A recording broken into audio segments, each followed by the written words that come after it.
the last two things I wanted to talk about have to do with building student autonomy through classroom instruction activities. First of all, raising awareness about the effects of error on real-world audiences.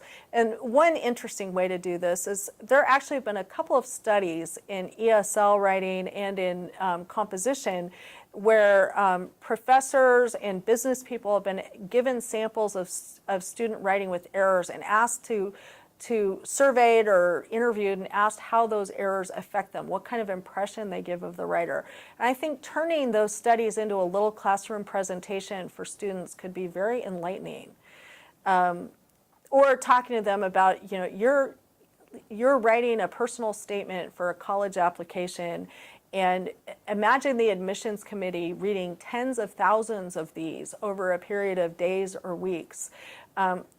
The one that's, you know, full of typos and punctuation and spelling and grammar errors, how far do you think those are going to get in those big stacks, you know, if you have students with otherwise equivalent test scores and grades? So talking about how there are times when accuracy and being really careful and eliminating error are really, really important. They're not as important on a rough draft of a paper or in a journal entry or even when you're emailing someone, but they're really important in some situations. So just talking about that.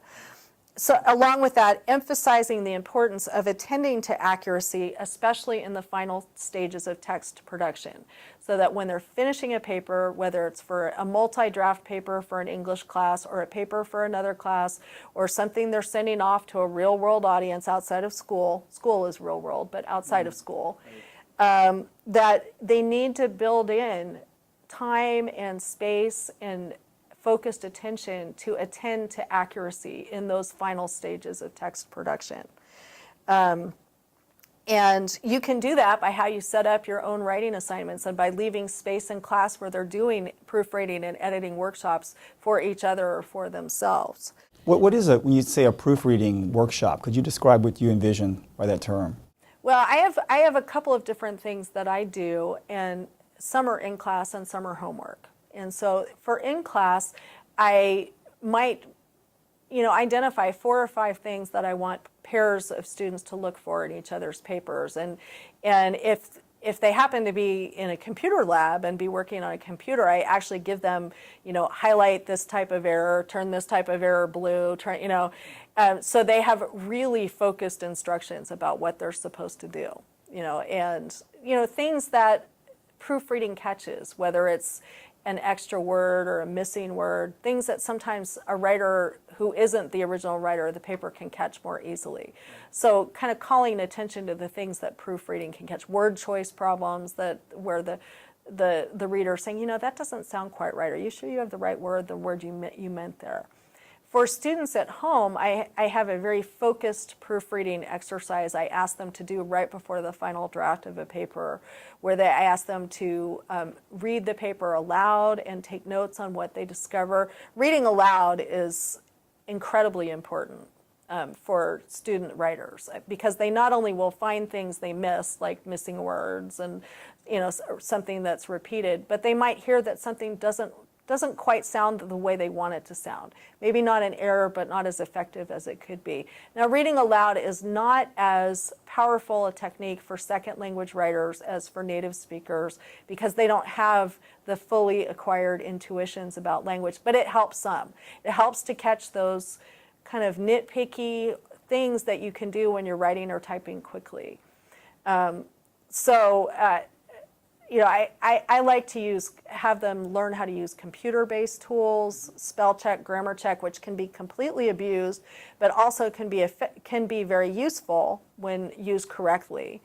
That is worth a mini lesson in itself, is the uses and abuses of the spelling and grammar checker. There are other word processing tools that will calculate sentence length or percent of passive voice, which students can then use to go back to their own texts and analyze, are my sentences choppy? Are they too long? Have I used too much passive voice? That kind of thing. Doesn't make the decision for the students, but it helps them become aware of what's going on in their own text. So accountability mechanisms, hold students accountable for good proofreading, good editing, for being as accurate as they can possibly be through grading mechanisms. A lot of times teachers think it's mean to hold students accountable for errors, especially when they're second language students. But it's a real world reaction. You know, it is going to, no matter how great the ideas and the content are, if it's not well edited, somewhere down the line that's going to hurt them. And giving them indication through the grading scheme that that has happened is a good reality check for them. And then I've mentioned before doing reflection or analysis activities, rewriting or revision, to where if they still have errors, they have to go back and do some rewriting or analysis, or taking stock of where they are at that point. And then self-editing strategies. I've talked about proofreading and using word processing tools effectively, reading aloud, and then just allowing or requiring adequate time and distance from writing content.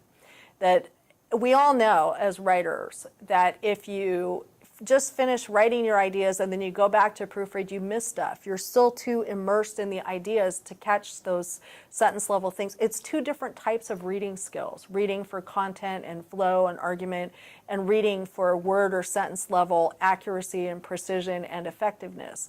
So teaching them, one thing I do is, I'll have a intermediate due date for a particular paper, and then I have them either at home or in class revisit that a day or two later as an assignment. So just teaching them the effectiveness of getting away from their own ideas so that they can look at a different part of the text with a different part of their brain, so to speak. Something I found useful in class, which it makes use of that that time delay, is having students write a paper, picking the paper up, say, on Tuesday, and then I just put the papers in a folder and don't do anything with them. Friday, I'll come back into class, or then 2 class meetings later, pass the papers out, and without my saying anything to anybody, people automatically pick up their papers, start reading them, and you can see sometimes people say, "Is it okay if I change something?" Yeah, I mean, you're doing exactly what I wanted you to do, and it's just as you said.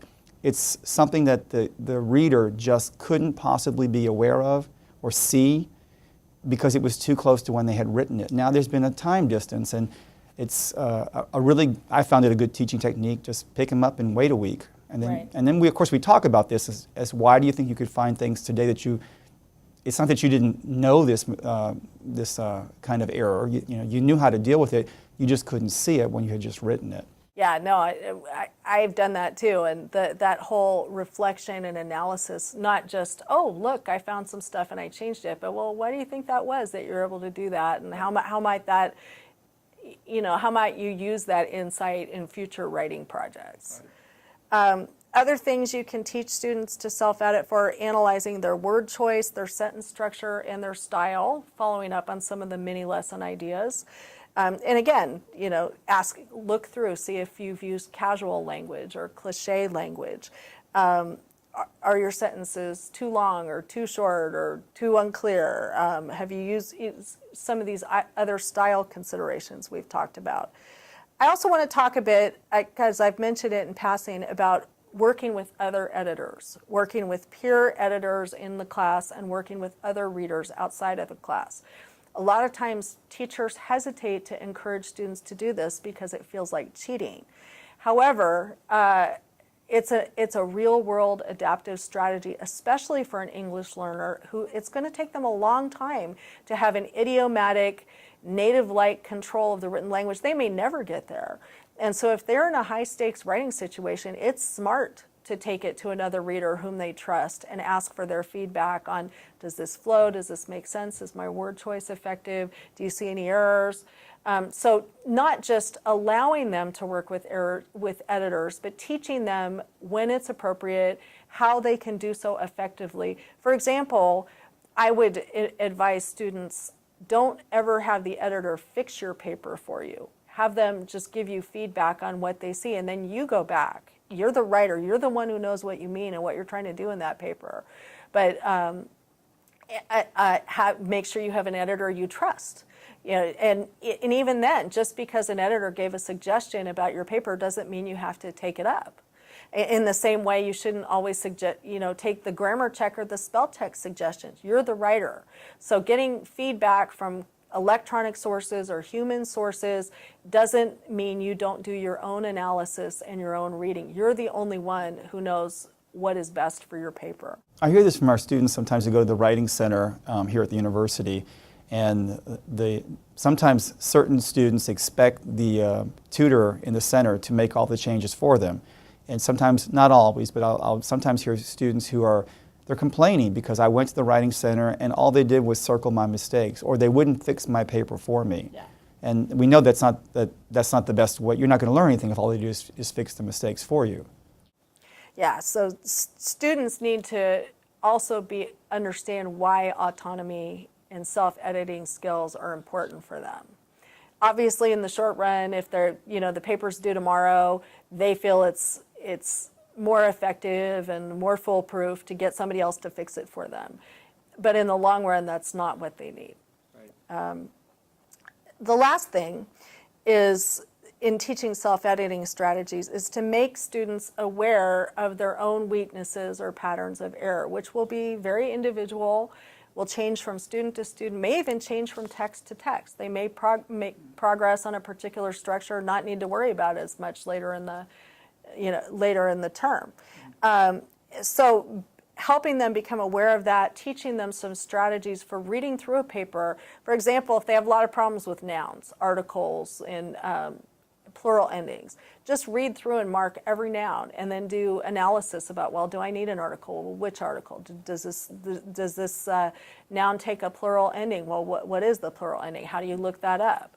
So instead of trying to find everything in one confusing pass through the paper, just focus on that one thing. And then along with that, making available to them resources for independent study and practice, whether it's websites or handbooks or materials you may have in the classroom, that if you say, you know what, you have a lot of errors with your articles, well, where can they go if you're not teaching a mini lesson on it in the next week in class? Where can they go to learn more about that between now and their next paper? Because part of the problem with mini lessons is what happens if you have a range of students in the class who don't all have the same needs and don't make the same errors. You can't address all of the errors that students make in class mini lessons because you don't want to make 80% of the class listen to a mini lesson that they don't need. So that's why it's good to have these other resources that you can direct students to for their own self-study about a particular pattern of error. I think this is also important for teachers where they're the person's not the ESL teacher per se, they're the social studies teacher and they really know social studies or they know history and they're not aware of what some of these things are. And even when they become better at identifying some of the errors that you've talked about, it's one thing to be able to identify the error, it's another thing to be able to, as a teacher, to be able to produce the mini lesson. And if you don't know what the content for that should be, well, there are many sources on the internet nowadays where people can find this information. Yeah, I agree, and that's a good point,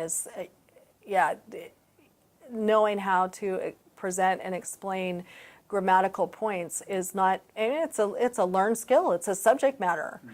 And so there are print handbooks. I mean, if I were a teacher working with writers, I would have a set of several different handbooks, student handbooks with rules and examples and exercises, and I would know a couple good go-to websites that I would like, just so like, oh, I really want to do a little lesson on this. How might I prepare? You have a couple different sources to consult. You don't have to reinvent the wheel and start from scratch in designing that mini lesson. There are so many sources out there right now. I mean, we can't name any specifically right now, but you just Google ESL grammar and put in present perfect or prepositions, and you'll be amazed, teachers will be amazed at how many sites are going to pop up. Yeah, and they're really, really helpful. I mean, just at least, oh yeah, okay, now I know how I might put this lesson together, or this, yeah.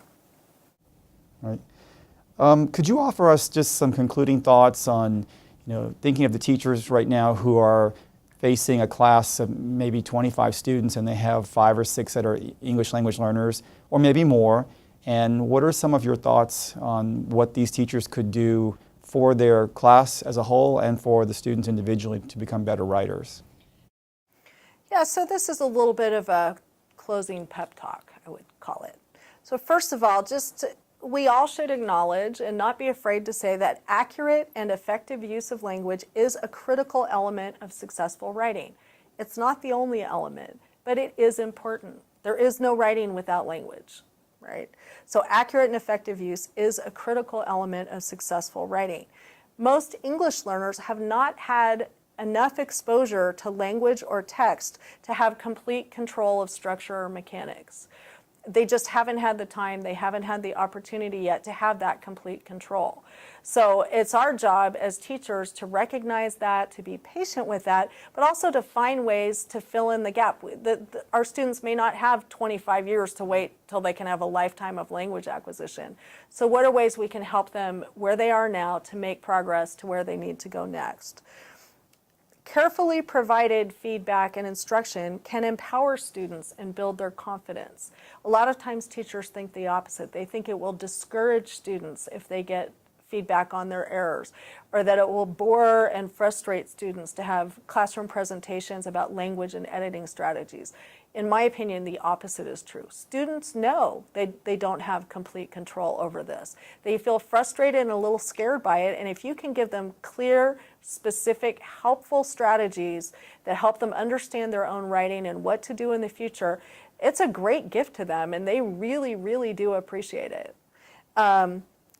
And then along those lines, to be able to do that, to give good feedback and to give good classroom instruction, teachers may need to study, to collect some resources and even study a little bit about grammar and language and writing pedagogy. Even if they're not writing teachers or linguists, there are things that every teacher can learn, and probably the least every teacher needs to know, so that they can provide this feedback and instruction effectively. And if they do, their students will be more confident, they will have skills and strategies they can use in the future, and they will feel more empowered and confident as they go beyond your class into the things they'll do in the future. Okay. Well, thank you very much. We really appreciated hearing your words of wisdom and your practical ideas for classroom teachers. Thank you. Thank you.